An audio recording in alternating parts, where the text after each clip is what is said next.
Our sense of smell is very important. Without it, we would not be able to enjoy food and beverages or the scents and fragrances in our environment.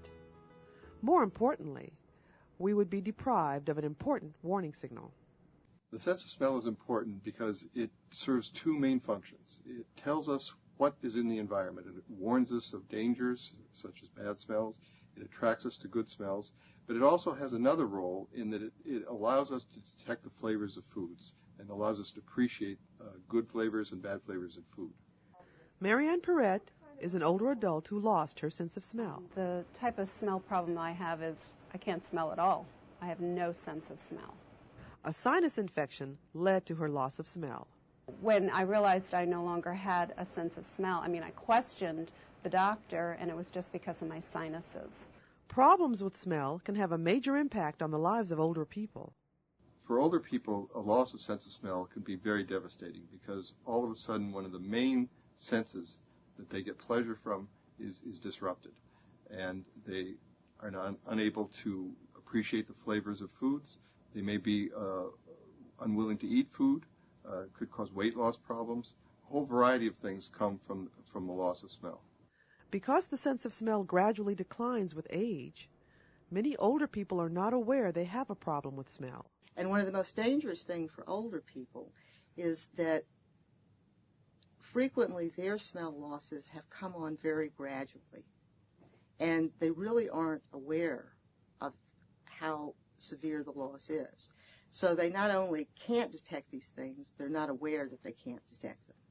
When smell loss does occur, it can be more than an unpleasant occurrence. It can be dangerous. You're not able to detect gas that's leaked. You're less able to detect smoke. You're less able to gauge, for instance, if you're using pesticides or strong cleaners when you're being overexposed, because that's your sense of smell warns you of that. We have gas in our house, and I could never smell if there was a gas leak.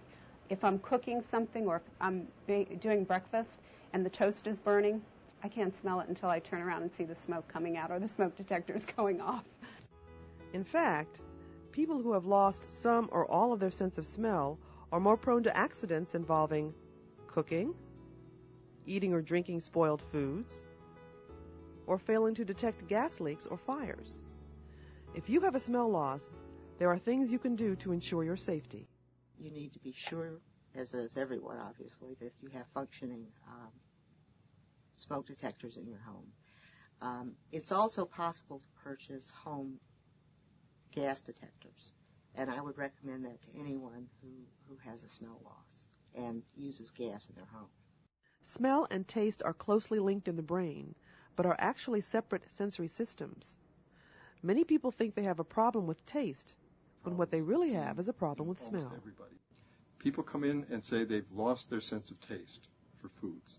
But what happens really is they've lost their sense of smell, and they don't realize that the taste and the smell of food comes together in the mouth, and you have a very big difficulty in separating them unless you do some specific analyses. If it's not spicy or if it's real bland, then I can't taste anything. It has to have a good kick to it in order for me to taste it. And plus, I guess your senses sort of kick in where you rely on what you remember in regards to the taste of chocolate and strawberries. I don't feel that the taste has affected me because I still like to eat.